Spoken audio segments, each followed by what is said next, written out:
Can you please stop calling me your future wife? It makes me look desperate. Megan said those words to me on a Tuesday evening in our apartment in Columbus, Ohio, while I was cooking dinner for both of us. She was scrolling through her phone, barely looking up, as if she had just asked me to pass the salt. But I felt something cold settle in my chest, the kind of cold that doesn't go away when you turn up the heat. My name is Elias. I am 29 years old, and I work as a project coordinator for Ironwood Forge, a manufacturing company that specializes in custom metal fabrication. I had been with Megan for 3 years, engaged for 8 months, and until that moment, I thought we were building something real together. I turned from the stove, spatula still in hand, trying to process what she had just said. "What do you mean?" She sighed, the kind of sigh that suggested I was already being difficult. "When you introduce me to people and say this is my future wife, it sounds like I'm just sitting around waiting for you to marry me, like I have nothing else going on. It's embarrassing." I stood there, feeling the heat from the pan behind me, wondering when affection had become something to apologize for. I had always been proud to call her my fiancée, proud to let people know we were building a life together. I thought that was the whole point. "I didn't realize it bothered you," I said carefully. "I thought you liked it."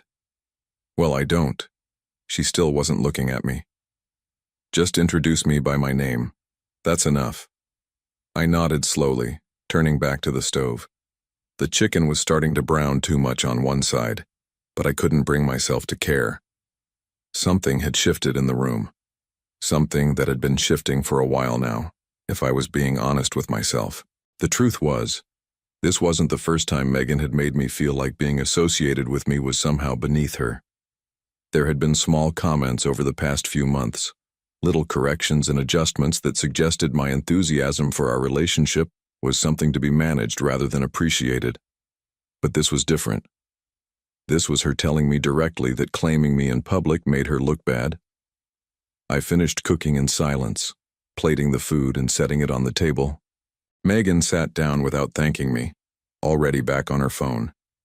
I watched her for a moment, wondering when things had changed so drastically between us. "All right then," I finally said, my voice calm and steady. "I won't do it anymore."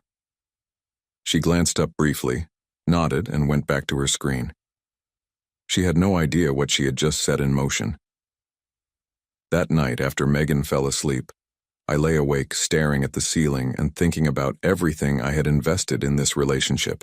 I had rearranged my entire life around the assumption that we would be married, that we would build a future together, that my commitment to her was mutual. I had started a separate savings account 2 years ago specifically for our wedding. Every month, I transferred money into it without fail, watching the balance grow while imagining the ceremony, the honeymoon, the life we would create. I had saved nearly $18,000, all earmarked for a day that now felt increasingly uncertain. Beyond the money, there were the plans. I had coordinated with Megan's sister to help organize the engagement party that was scheduled for next month. I had put down deposits on a venue for the reception. I had researched honeymoon destinations and started comparing flight prices to Portugal, which Megan had always said she wanted to visit. I had even adjusted my career trajectory for her. When my company offered me a promotion that would have required relocating to Pittsburgh, I turned it down because Megan said she didn't want to leave Columbus. She had friends here, she said. She had roots. I accepted that without question because I thought we were a team, and teams make sacrifices for each other. But lying there in the darkness, I began to see the pattern I had been ignoring. Megan had never made equivalent sacrifices for me. She had never adjusted her plans to accommodate mine. She had never contributed to the wedding fund or offered to help with the deposits. She simply expected that I would handle everything while she maintained the freedom to decide how much of our relationship she wanted to acknowledge in public. The realization was painful, but it was also clarifying. I had been so focused on being a good partner that I had failed to notice I was the only one actually partnering. Megan had been treating our engagement like an option rather than a commitment, something she could claim when convenient and dismiss when it made her look too attached. I thought about all the times I had introduced her as my future wife and watched her face for any sign of pride or joy. Now I understood why her reactions had always seemed muted. She wasn't shy about our relationship. She was embarrassed by it. She was embarrassed by me. The cold feeling in my chest spread further, but alongside it came something else. Determination. If Megan didn't want me to act like her future husband, then maybe I should stop being one. The next morning, I woke up before Megan and made my decision. I wasn't going to argue with her or try to explain why her words had hurt me. Arguments never worked with Megan. She had a way of twisting conversations until I ended up apologizing for bringing up my own feelings. Instead, I would simply do exactly what she asked. I would stop treating her like my future wife. I started with the engagement party. Megan's sister, Brianna, had been handling most of the coordination, but I had been the one communicating with the venue and managing the guest list. I sent a polite email to the event space explaining that we needed to cancel our reservation due to unforeseen circumstances. They confirmed within the hour. Next, I called the reception venue and withdrew my deposit. The manager sounded surprised but processed the refund without too many questions. $2,000 would be back in my account within 5 business days. Then I tackled the smaller things. I had been the one who scheduled our couple's massage appointment for our anniversary. Canceled. I had booked a weekend getaway to a bed and breakfast in the countryside as a surprise for her birthday next month. Canceled. I had arranged for a photographer friend of mine to take engagement photos at a botanical garden. Canceled. Each cancellation felt like removing a brick from a wall I had been building alone. With every confirmation email, I felt lighter and heavier at the same time. Lighter because I was finally acknowledging the truth. Heavier because the truth was that Megan had never really been building this wall with me. I didn't tell her what I was doing. She hadn't asked about any of these plans in weeks, maybe months. She had delegated the entire construction of our future to me and then complained when I took pride in it. Now she would see what happened when I stopped. The most difficult decision came last. The engagement ring. I had spent 4 months researching jewelers before I found the perfect one, a local artisan who created custom designs. I had saved for nearly a year to afford it. And when I finally proposed to Megan on a quiet beach during our vacation to South Carolina, I thought I was giving her something that represented my complete devotion. Now that ring sat in a drawer, barely worn. Megan had complained that it was uncomfortable, that it got in the way when she typed. She had stopped wearing it months ago, claiming she didn't want to damage it. I had accepted that excuse because I wanted to believe her. I made an appointment with the jeweler for Friday. I would ask about their return policy or at the very least their resale options. If Megan didn't want to be claimed as my future wife, then she didn't need the ring that symbolized that claim. I went to work that day with a strange sense of calm. The dominoes were beginning to fall, and Megan had no idea she was the one who had pushed the first one. The first text came on Thursday afternoon, exactly 2 days after Megan's comment about looking desperate. I was at my desk reviewing production schedules when my phone buzzed with a message that was pure accusation dressed as a question. "Did you cancel the engagement party? Brianna just told me the venue called her about a cancellation. What is going on?" I read the message twice before responding. "You asked me to stop acting like you were my future wife. I'm respecting that." The 3 dots appeared immediately, then disappeared, then appeared again. When her response finally came, it was longer and angrier than I expected. "That's not what I meant, and you know it. You're being petty. The party is in 3 weeks. People have already made travel plans. My parents booked a hotel. This is insane." I took a deep breath before typing my reply. "I wasn't aware that acknowledging our engagement in public was something you wanted. You said it embarrassed you. I assumed that extended to celebrating it." She didn't respond for almost an hour. When she did, her tone had shifted from anger to something closer to manipulation. "Elias, you're overreacting. I just made a simple comment about how you introduced me. I didn't ask you to blow up our entire wedding. Can we please just talk about this like adults when I get home?" I knew what that conversation would look like. Megan would explain that I had misunderstood her, that I was being too sensitive, that she hadn't meant anything serious by her comment. She would frame my actions as an overreaction and somehow make me feel guilty for taking her words at face value. I had been through that cycle before. "We can talk," I replied. but I'm not reinstating any of the reservations until I understand what you actually want from this relationship." She didn't respond to that at all. That evening, Megan came home with a completely different energy than I expected. Instead of the confrontation I had braced myself for, she was quiet and almost sweet. She asked about my day, complimented the dinner I had made, and didn't mention the engagement party until we were nearly finished eating. "I talked to Brianna," she said casually. "She's going to handle rebooking everything. You don't have to worry about it." I set down my fork. I wasn't worried about it. I canceled it intentionally. "I know." She reached across the table and touched my hand. "But I think we should still have the party. It's important to my family. They've been looking forward to it." I noticed what she didn't say. She didn't say it was important to her. She didn't say she was excited about celebrating our engagement. She just invoked her family's expectations as if that should be enough to override my concerns. "Do you want to be married to me?" I asked directly. Megan pulled her hand back, looking surprised. "Of course I do. Why would you even ask that?" "Because you told me that being associated with me publicly makes you look desperate. That doesn't sound like someone who wants to be married." She sighed heavily. "You're still on that?" I already explained what I meant. "You haven't explained anything. You just told me I was overreacting." We stared at each other across the table, and for the first time in a long while, I didn't look away first. The silence stretched between us, full of words neither of us was willing to say. Over the next few days, I began to see our relationship with painful clarity. Without the constant activity of planning and coordinating and anticipating, I finally had the space to observe what Megan actually contributed to our partnership. The answer was almost nothing. She didn't cook. She didn't clean beyond the most basic maintenance of her own belongings. She didn't pay for groceries or contribute to rent beyond the minimum we had agreed upon when she first moved in. She didn't plan dates or surprises or thoughtful gestures. She simply existed in the space I had created for her, enjoying the benefits of my effort while offering criticism in return. I started keeping mental notes of our interactions. On Friday morning, I woke up early to make breakfast. Megan wandered into the kitchen, poured herself coffee from the pot I had brewed, and complained that it was too strong. She didn't thank me for making it.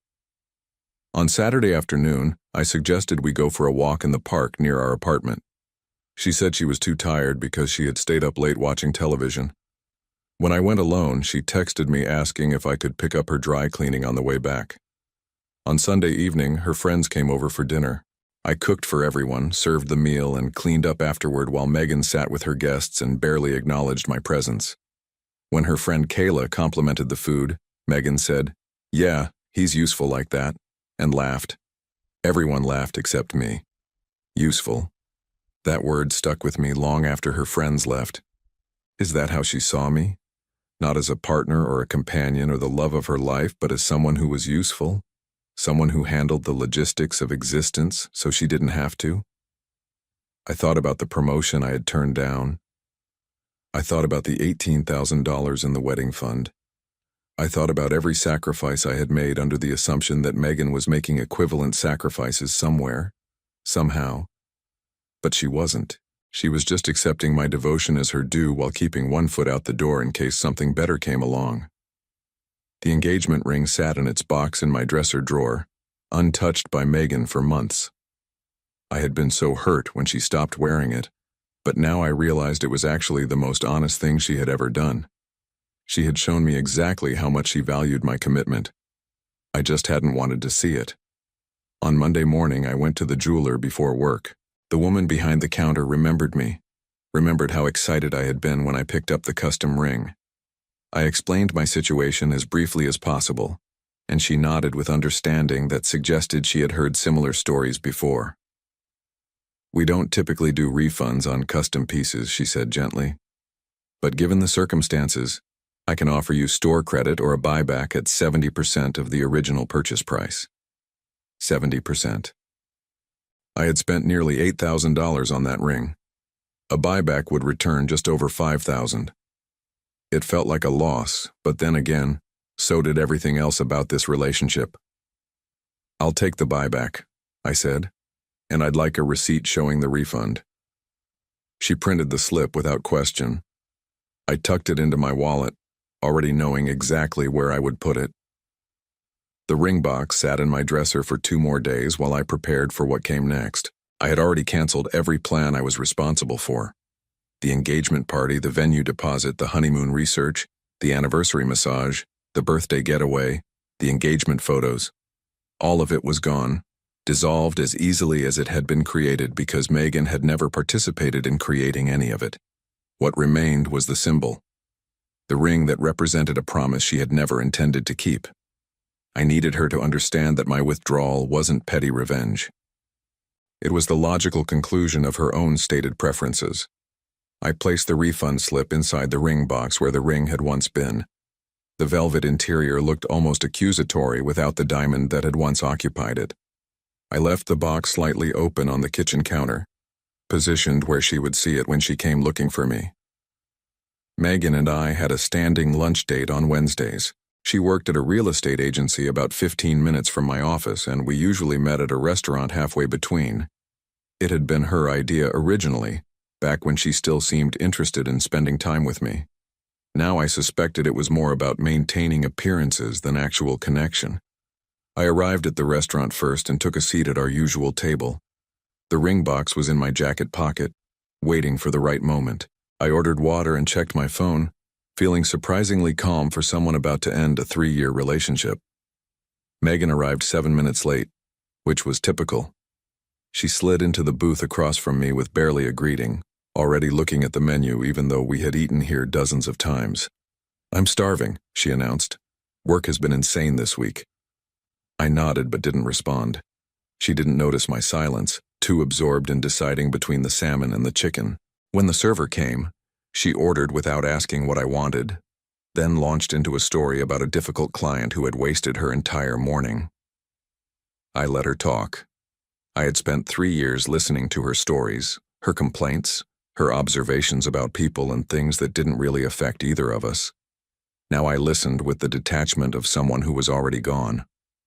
"So anyway," she finally said, pausing to sip her water, "Brianna rebooked the engagement party. It's at a different venue, but it should still work. Crisis averted." "I'm not going to the engagement party," I said quietly. She laughed, assuming I was joking. "Very funny. My parents would kill me if you didn't show up." "There isn't going to be an engagement party, Megan, not for us." Her smile faltered. "What are you talking about?" I reached into my jacket pocket and pulled out the ring box. I set it on the table between us, the lid already slightly ajar. She stared at it with confusion that slowly transformed into something darker as the realization began to dawn. "Open it," I said. Her hand trembled slightly as she reached for the box. She lifted the lid and found not the ring she had stopped wearing months ago, but a single slip of paper. A refund receipt for $5,642. The color drained from her face completely. Megan stared at the refund slip for what felt like minutes, but was probably only seconds. Her mouth opened and closed several times without producing sound. When she finally spoke, her voice was barely above a whisper. "You returned the ring?" "I got 70% back," I said calmly. "They don't do full refunds on custom pieces." "Elias, what is this? What are you doing?" I leaned forward slightly, keeping my voice level. "You told me that being called your future wife made you look desperate. You said it was embarrassing. So I stopped being your future husband. I removed myself from every plan, every commitment, every investment in a future you clearly didn't want to acknowledge. That's not... I didn't mean..." She was stammering now, her carefully constructed composure crumbling. "It was just a comment. I didn't think you would actually..." "Do what? Take you seriously?" I shook my head slowly. "That's the problem, Megan. You've been telling me exactly who you are for months, maybe years. I just finally decided to listen." Tears welled in her eyes, but I felt nothing. Not satisfaction, not guilt, not the familiar urge to comfort her and make everything better. I had spent 3 years responding to her emotions, adjusting my behavior to keep her happy, sacrificing my own needs for her comfort. That man was gone. "You can't just end everything because of one conversation," she said, her voice rising. I didn't end anything. I just stopped being the only one building something. You showed me that there was nothing to end. She reached across the table and grabbed my wrist. Please, let's talk about this. I'll change. I'll do better. You'll wear the ring? I asked.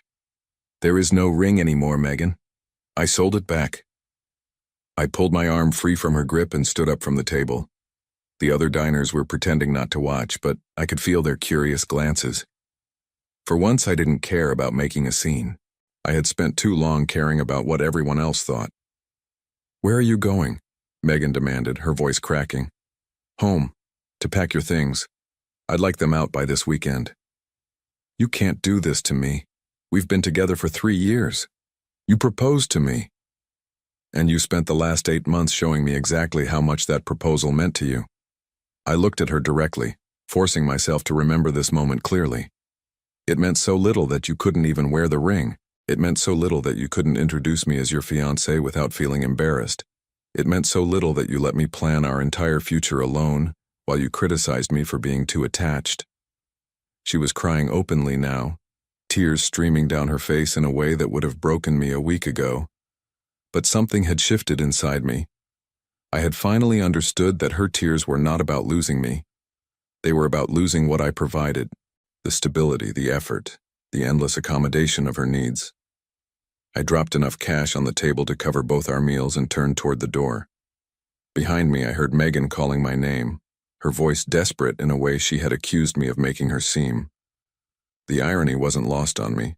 As I walked out into the afternoon sunlight, I felt something I hadn't felt in years. Relief.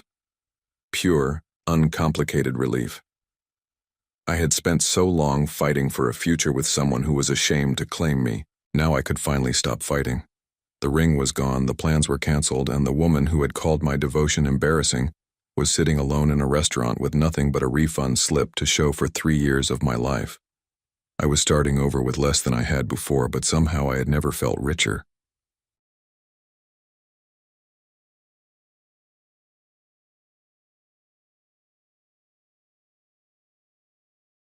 You're not my husband. Don't tell me what to do. My name is Edward. I'm 45 years old and I work as a plant manager at Valina Media in Portland, Oregon. The woman who just screamed those words at me across our living room is Claire. Or was Claire. I'm still figuring that part out. It happened on a Friday night. We had 3 couples over for dinner. Nothing fancy. Grilled chicken, roasted vegetables, a couple bottles of wine. Normal stuff. Until it wasn't. I'd asked her to slow down on the wine. Not because I'm controlling, because she'd already knocked back 3 glasses in an hour and was getting loud. The kind of loud where you know something stupid is about to come out of her mouth. She turned to me with this wild grin, eyes a little unfocused. Edward, seriously, stop. I'm just saying you've got an early meeting tomorrow. That's when she said it, loud enough for everyone to hear. You're not my husband, don't tell me what to do. The room went quiet for about 2 seconds. Then someone laughed. Then everyone laughed, like it was the funniest thing they'd ever heard. Claire beamed. She loved it. She soaked it up like applause. I didn't say anything, just looked at her. She stared back, daring me to react. I could see it in her face. She wanted me to get mad, to yell, to make a scene so she could play the victim. I didn't give her that. I smiled, leaned back in my chair. Good to know. She blinked, confused. The laughter died down. Our friends went back to their drinks, probably thinking it was just another one of Claire's jokes. She made a lot of those, always at my expense. But I wasn't laughing. I excused myself to the kitchen, poured myself a glass of water, stood there for a minute, hands flat on the counter, breathing slow. My chest felt tight. Not from anger, from clarity. She'd been doing this for years. Little digs, little comments. Always disguised as jokes, always in front of other people, and I'd let it slide, every single time, because I thought that's what you did in a marriage. You took the hits, you stayed calm, you didn't make waves. But standing there in that kitchen, I realized something. I was done. When I walked back into the living room, Claire was telling some story about her upcoming girls' weekend in Seattle. Her friends were laughing again. She didn't even look at me.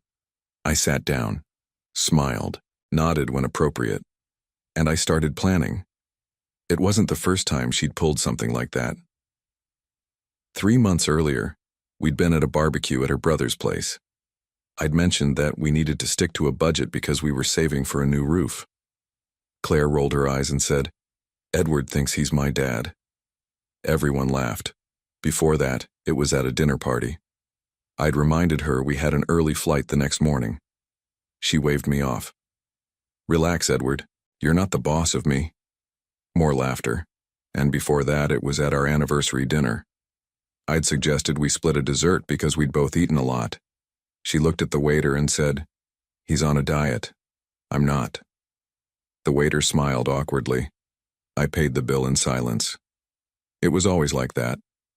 Little moments, little cuts. She'd say something that made me look weak or controlling or boring, and everyone around us would laugh.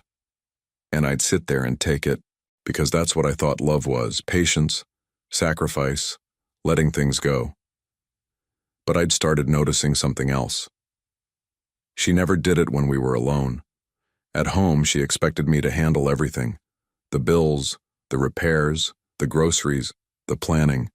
If something broke, I fixed it. If something needed doing, I did it. She didn't ask, she just expected. And if I didn't do it fast enough, she'd get irritated. "Can you please take care of the lawn? It looks terrible. Edward, the trash is overflowing. Did you forget again? Why haven't you called the plumber yet?" But the second we were around other people, I became the joke. I thought about the early years, when we first got married. She wasn't like this then. Or maybe she was and I just didn't see it. I'd been so focused on building a life, on being a good husband, that I missed the part where she stopped being a good wife. Her girls' weekend was coming up. She'd been talking about it for weeks, 3 days in Seattle with her college friends. Shopping, brunches, wine bars. She was leaving Friday morning. I told her to have fun. She looked at me like I was an idiot. "Obviously I will." I nodded, smiled, and I kept planning. I thought about my dad. He'd been married to my mom for 38 years before he died. I asked him once what the secret was. He said, "Respect. If you don't have that, you don't have anything." I didn't have that anymore. So I decided to fix it. The moment I knew I was serious came 2 days before she left. We were sitting at the kitchen table. She was scrolling through her phone, texting her friends about the trip. I was going through some paperwork, bills, mortgage statements, insurance documents. I looked up. "Claire, we need to talk about the credit card." She didn't even glance at me. "What about it?"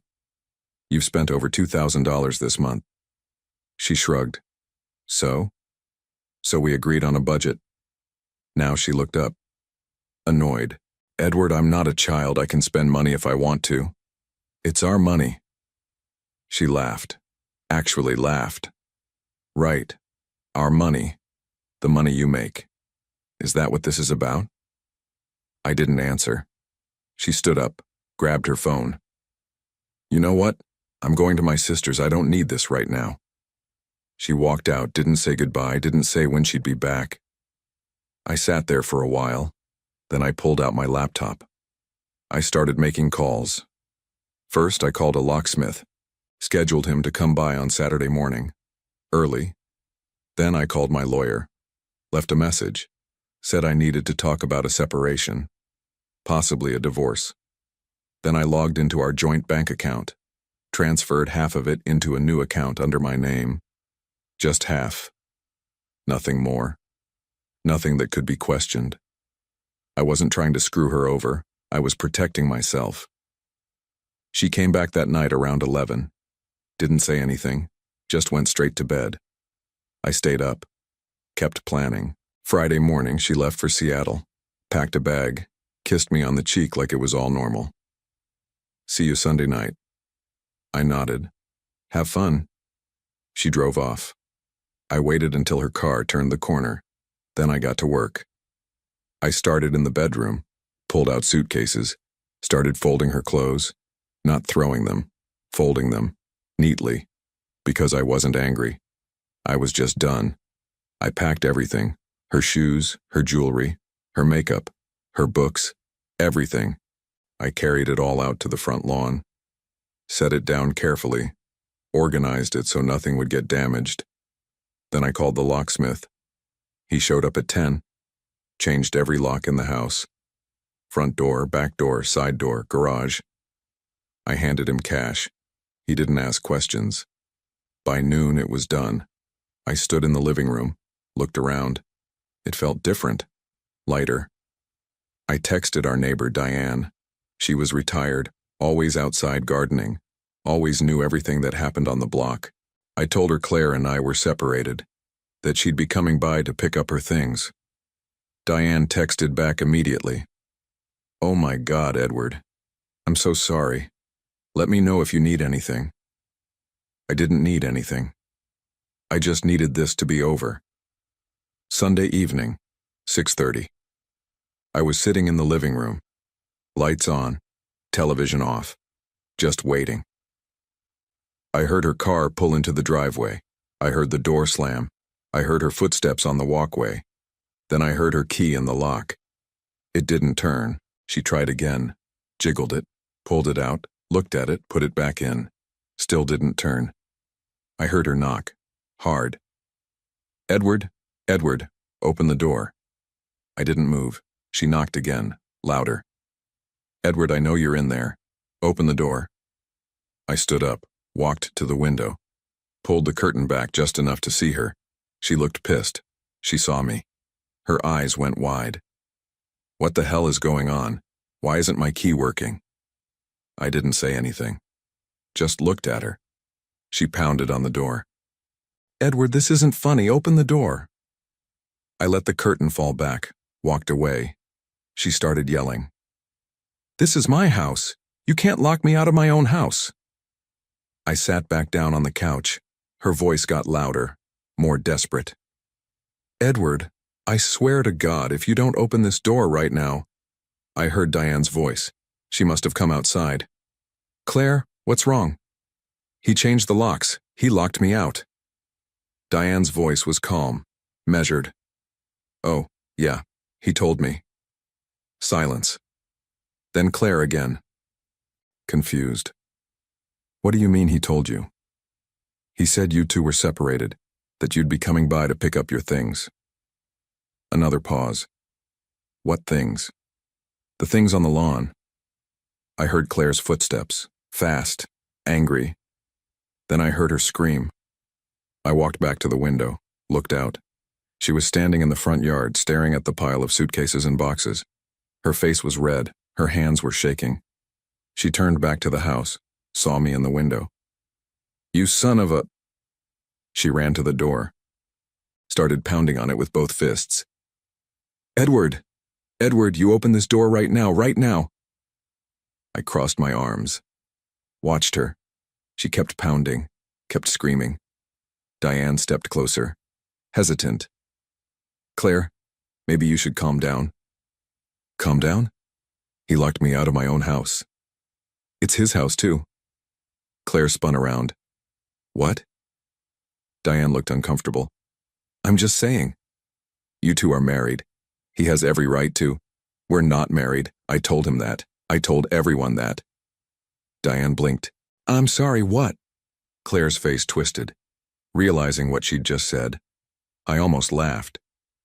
She turned back to the door, softer now, pleading. "Edward, please, this is insane. Let me in so we can talk about this." I walked to the door, stood on the other side, close enough that she could hear me. "You were right, Claire." Silence. "We're not married. Not anymore." Her voice cracked. "What are you talking about?" "You said it yourself. Friday night, in front of everyone. You're not my wife. I'm not your husband." "Edward, that was a joke." "I know. Then why are you doing this?" "Because I took it seriously." She started crying. "Edward, please, I didn't mean it. You know I didn't mean it." "I know you did." She pounded on the door again, weaker this time. Edward, come on, don't do this. I stepped back, walked away.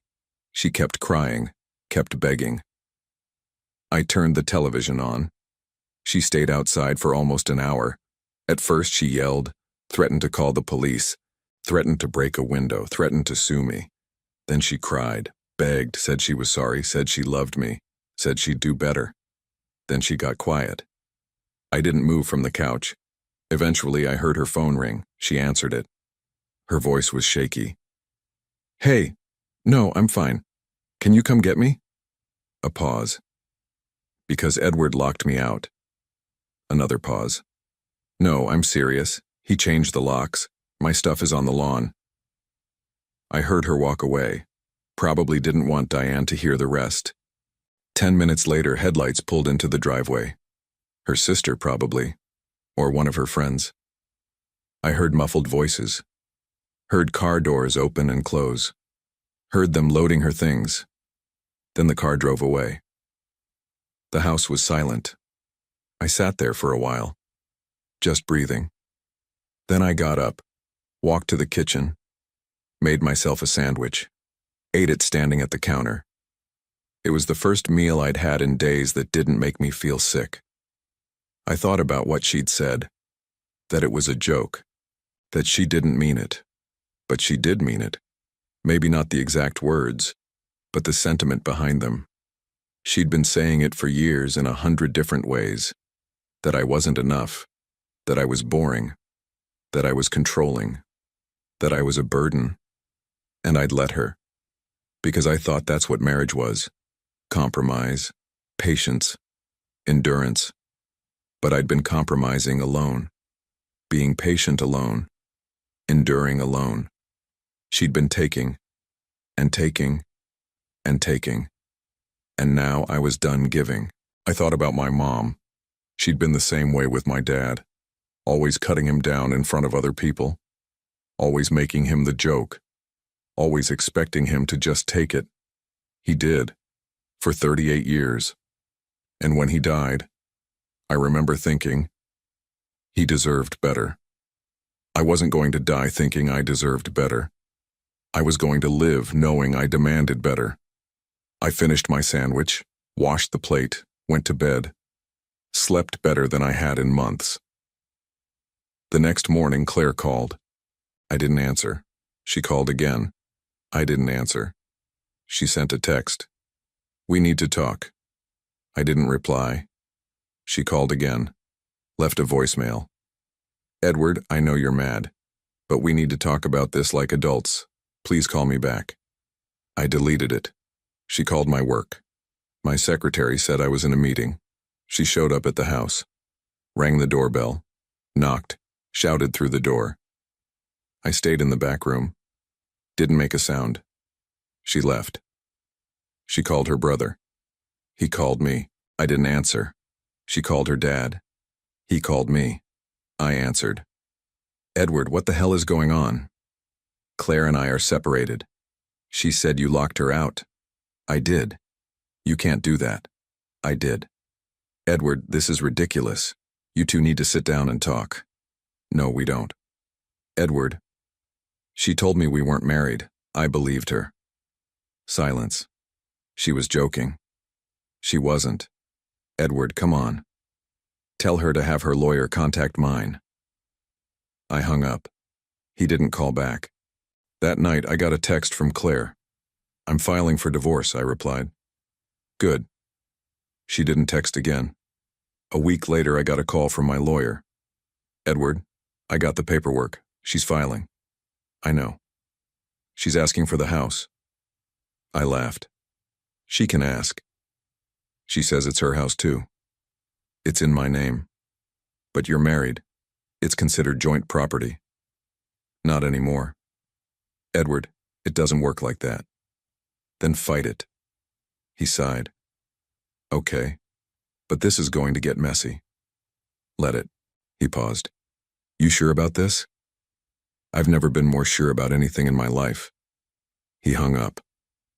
The next few weeks were quiet. No more calls.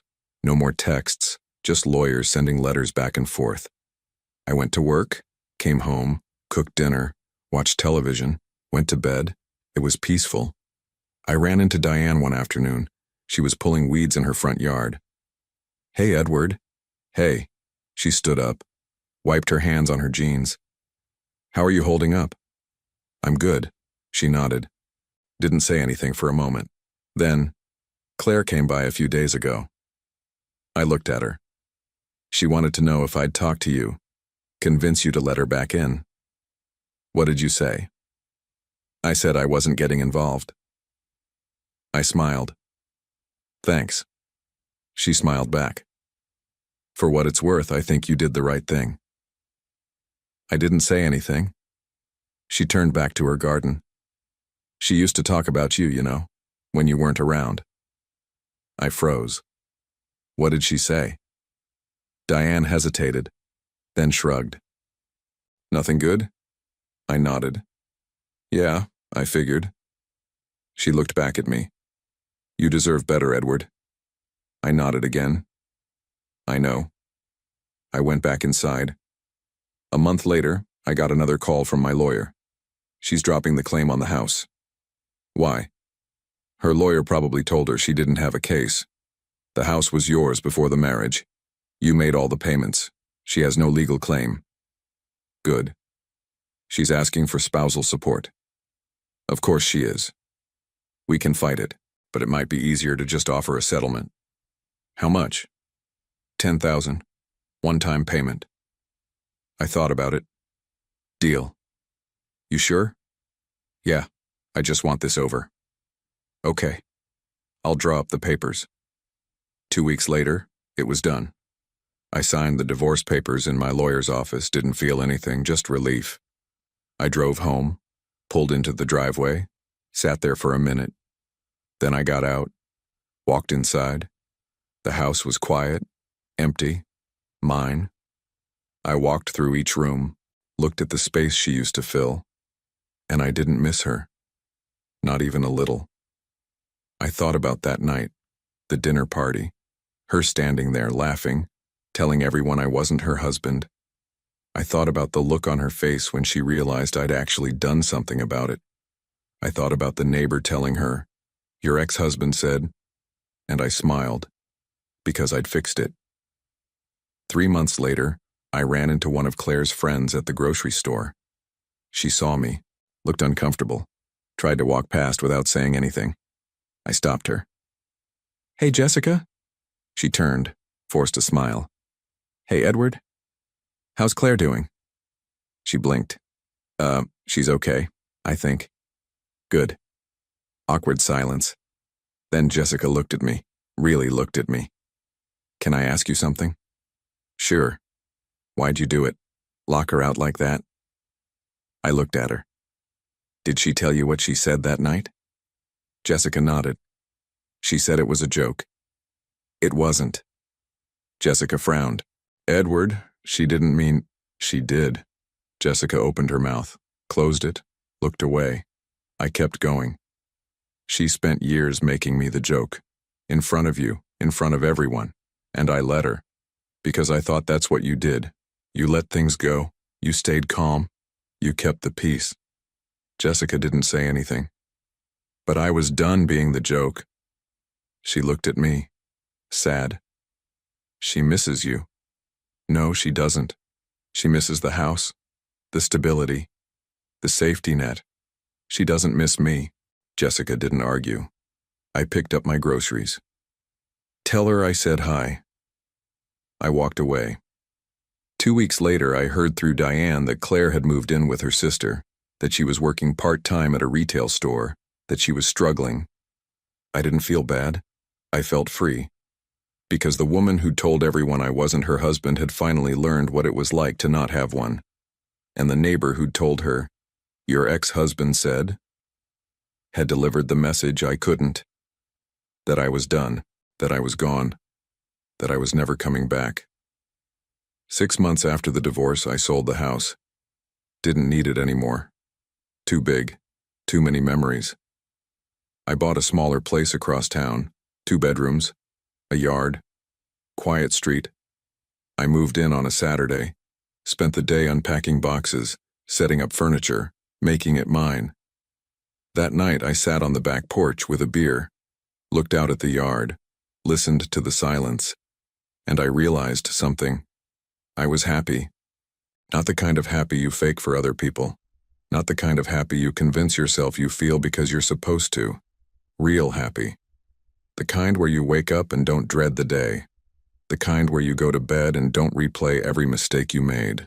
The kind where you look in the mirror and don't hate the person staring back. I thought about Claire, wondered if she was happy. Then I stopped wondering. Because it didn't matter anymore. She'd made her choices. I'd made mine, and I was finally okay with that. I finished my beer, went inside, locked the door, and I didn't look back. Claire learned the hard way that words have consequences, that jokes aren't always funny, that disrespect doesn't disappear just because you apologize after the damage is done. She spent years tearing me down in front of others, assuming I'd always be there to take it. But the moment she said I wasn't her husband, she handed me the exit I'd been too afraid to take. She lost the house, the stability, and the man who'd carried her through everything. And in the end, she had no one to blame but herself. Sometimes the best revenge is just walking away and letting someone live with the mess they made.